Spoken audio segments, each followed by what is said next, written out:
7 независни кандидати за градоначалници се пријавени во општините од Истокот и неколку независни листи за советници за престојните локални избори. 2 независни кандидати влегуваат во трка за градоначалничката фотелја во Кочани, а по еден пријавен независен кандидат за градоначалник има во општините Пробиштип, Македонска Каменица, Свети Николе, Чешиново, Блешево и Виница. Во истите општини има поднесено и независни листи за советници.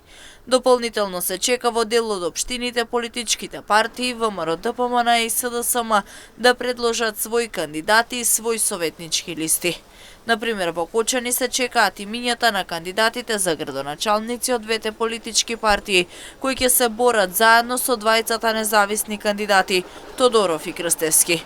Општина Штип засега останува без независни кандидати за градоначалници, идентично како и општина Зрновци, каде се познати имињата на кандидатите од ВМРО, ДПМН и СДСМ.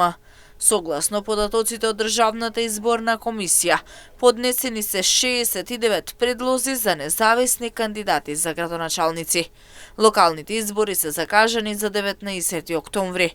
Ќе се гласа во 80 општини на 3480 избирачки места, а право на глас имаат 1.818.963 избирачи.